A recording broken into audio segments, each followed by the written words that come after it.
gonna be fine with that at least. They just want to get something back. It's the only good thing about losing really hard is you get a lot of money. A lot of money when you kill someone. Silas trying to force Envy out here. He actually started a homing missile in the tree line. It's gotta follow all the way. Yep. But it at least lets him know where Envy is for a very, very long time. It's gonna point towards the target. Yeah. Script knows what I like. Yep. Follow the globals. Yep.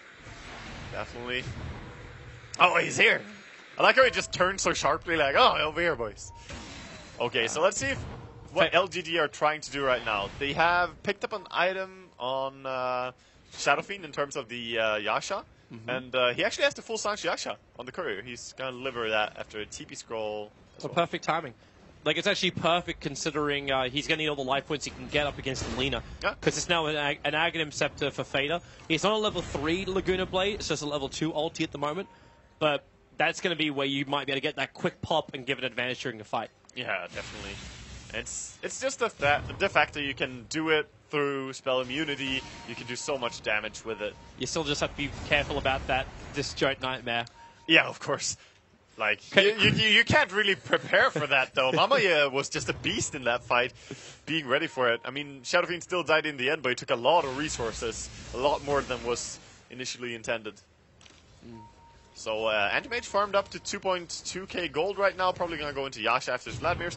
He does reveal himself here. Envy? He pops the BKB. Yeah, it's a 10-second one. Envy, well, he's got mana for... okay, he's got mana for Blinks. Xiaowei was like, there's no way this guy's going on me alone, right? I think he actually wants to try and kill him. Like, Envy's gone in so deep into the tree lines, turns on the Edict. Oh, now, Xiaowei, does he? Does he? No, he does not. Always try. Just try. For us, dude. For the casters. For the fans. Silas almost finished a full butterfly. He's got 2,300 gold. It's looking extremely grim. They're just assembling all their arsenal so that they can go high ground in one convincing manner. All they got to do is wait for next Roshan, really. Yeah, and Roshan doesn't spawn for another minute. Yes, Aegis is definitely one of their I should make that components. 10 to 15 seconds is when Roshan spawns. That's a big difference, Toby. It is. Or 45 seconds, amazingly. And math is easy. Smoke's going to break, and do they actually see him? Okay, now they don't get a glimpse of the smoke, but they do see Fader coming out of it. Oh boy. Meanwhile, in middle lane, Eternal Envy caught out by the entire of LGD. They might just skip Roshan, actually, and just go a little bit now. Yeah, go for the GG push. Even if you force a buyback out from Anti-Mage, which he doesn't have. Actually, there's no buybacks in C9. That's the test. You test if there's a buyback. If there's not, you're going to force the tier 3 tower, maybe. Yep. And if not, if he does buyback, you just back in Roshan. This is when that creep wave has to die before it hits the high ground. And one got up. The backdoor regen won't turn on now. It just got close enough. Bone 7, we just had. He's coming out of the side inside the trees. They forced off MMY in, and then the hook shot down. The cogs, they actually BKB and forced off everybody back out, apart from MMY. Back underneath the tower. Gyrocopter just gets popped by the Lina with the Bane down. Who needs Eternal Envy when you got the rest of Cloud9 to defend? That was such a good play by Bone 7, Fada, all of them actually. Misery and Pugna, of course, doing their work as well. And they just won a fight 2v5, or 4v5. Yep.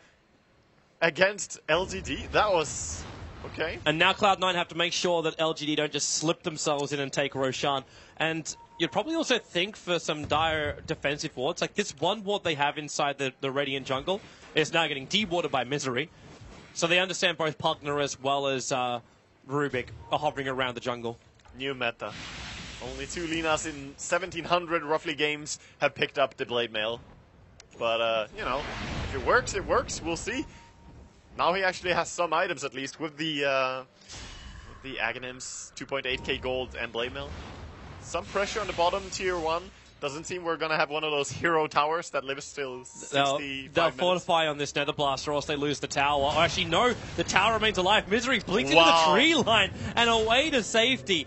That force stab as well by No-Tail. He just barely got across. Deny the tower. The creep wave's going to kill the tower. That's like so much money they're going to let have. Money. Now they jump in to take Roshan. So it's like, okay, who cares about towers? You can have the money.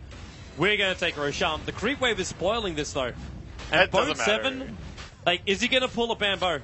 He has to. If you get the chance to, you should try. You can definitely trade your life for an attempted Roshan steal or AD steal. The pulling of the Bamboo, by the way, is just the YOLO play. Hook He's got shot to go in, for it. and no, Leshrac, he actually goes in! Full stuff's maybe up! The Kong push back into the Nightmare! The Dido kill him! Aegis the Immortal's underneath the fissure! Bone 7 will die! The Aegis in the hands of the Charo, but maybe is trapped on the hill till the Force Stuffs come back off cooldown.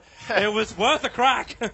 It was worth it. I mean, you should always try for that if you're Clockwork in this scenario, because he's dead for 30 seconds now. Of course, the enemy's going to try and push with the Aegis, but for just 25 more seconds, I think they can spam out and keep the base safe.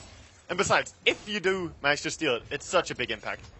It's one of those medium risk, extremely high rewards scenarios. Yep. A Blink Dagger on Shadow Fiend now. So with the Fissure and Cogs and stuff like this throwing down on the ground, he just wants more maneuverability. He wants to be able to get in there and deal his right clicks. Of course, with a BKB as well, he can blink in an ulti. At the same time, though, I see the man on Envy, and I'm seeing an Animage getting to a position where this game is going to get massively drawn out. If you're thinking that this game's going to be over before an hour, grab yourself a beverage. It's probably not going to be the case unless Envy blinks into MMY like he did. They could follow with a Fiend Script. The Slave is showing the fact that he's there, and there's the Fiend Script. Edict, stun, Envy with a call down, and Laguna Blade. Leshrac will pop, but you lost Eternal Envy for that one. I like how Fada is just like, hey guys, what's going on here? Oh, just zaps away the Leshrac, but still a trade that LGD would happily take any time of the day. That's another minute without Envy. But it's also probably more important the fact that Envy's down for a minute. You think about how much money an Animage can gather from just killing creeps and waves in 1 minute. You're losing at least 2,000 gold from that. You're losing a lot of golds. Like the fact that you die and lose golds from that, and then that you're not farming, it deals a very heavy economic damage. But it's not too bad for C9 since the Leshrac died at least. There is no high ground pressure during the time that Envy is dead. It's just that the enemy team is farming, and you have to play defensive with the rest of the heroes. It's just also looking at the KDAs. The bottom two, it's a 0.84 Pugna, but it's a 0.4 Animage. Hey man, I still believe. Not even an assist. He hasn't helped to get a kill. He tried to snipe one in the mid when he came in for the Mana Void. He tried to steal one, but he didn't want to help. But it's the plan of what Cloud9. What they like to do, and what most teams when they play an Animage would like to do is you know what, guys, I'm going to go farm as Animage. I'm going to try and slip behind the defense and just grab whatever kills I possibly can. And that is why we have a thing called... You guys deal with everyone else. That's why we have a thing called typical AM contribution. Yes. That is... It was more of the thing when people actually played Animage a lot. I think Envy might be dying here. No. It's an Invis rune. He's going to TP. He's going to leave his illusions behind and just TP out. But MMY had an Invis rune. He's a mastermind.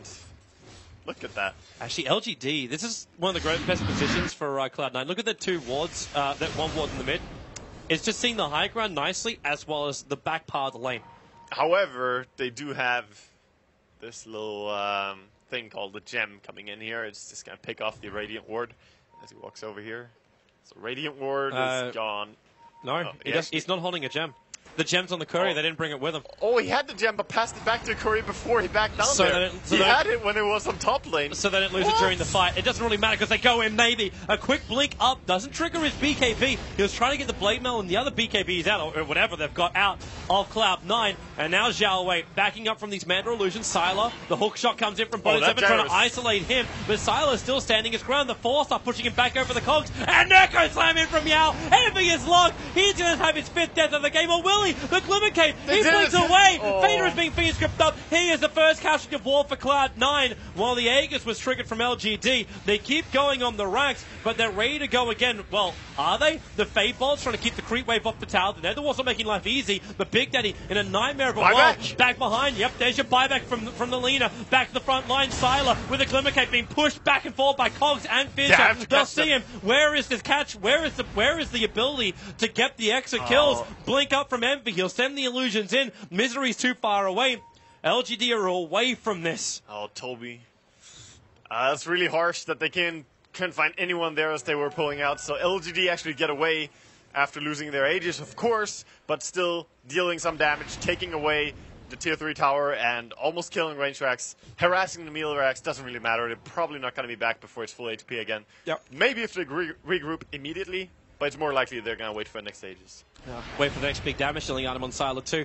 You can pick up his Demon Edge now with 3k gold and that Gyrocopter. He needs both damage and HP though, because look at how easily they burst him every fight. He needs the Satanic very badly. He's actually going to go directly for that. There's your Reaver, you're right. It was not really a surprise because every fight he's been punished by this Lina. Fada has been doing a good job just going on him with the ulti, bringing him down. This just adds more pressure though to the Shadow Fiend. But he does have 4k gold over from this SF. Is this one of these games where you just go for tankiness and say, you know what, let's just go for something like a Skadi as opposed to... just walk in? Yeah, as opposed to picking up something more like the Monkey King bar. Because it could be a Butterfly coming in from the Anti-Mage next. I believe Skadi, Butterfly, and actually Assault Cuirass are all good options for the SF. Okay. Any of those will work well here. LGD smoke time. Pugna, living life on the edge. He's going to TP. Doesn't break the smoke of anyone from LGD. You also have Eternal Envy in the neighborhood. And then blinks up. Still no smoke break. And they're blinking around trying to see where the smoke's going to go. And nope, they're all home safely. Yeah, everyone gets back home. And we get our answer for the SF. It's going to be a Daedalus build. The Daedalus going straight into the damage. Pretty sensible choice as the Reaver comes out from a Gyrocopter. Going into more damage. It works really well with the Necromastery, because all that 72 damage that you have stolen from Necromastery will be added into your crits, of course, and you can crit that. It's also a good way of making the most out of your stun times, because you kind of want to kill them up before the rest of C9 can arrive. You might just have like the Earthshaker control, the Shrek control, and then the Bane. That's it. You're out then. You know what they need in next team fight? What do they need the next team fight? Some True Sight against that Glimmer Cape. That Envy got away because they returned the gem. I mean, yes, you don't want to give back the gem to the enemy team, but they didn't deward, and they also didn't have vision against the enemy carry. But who do you give it just to? Blinked away. Like at this point, you almost want to give it to Zhao Wei because he seems to be surviving the longest out of everyone. Like, maybe he's going to be a big target now. The Gyrocopter was already a pretty big target. I think it's still fine to have it on Bane, honestly. On Bane? Yeah, he can just run in with it. Because if they go on Bane, that's fine. Every fight, they're just going on the Gyrocopter.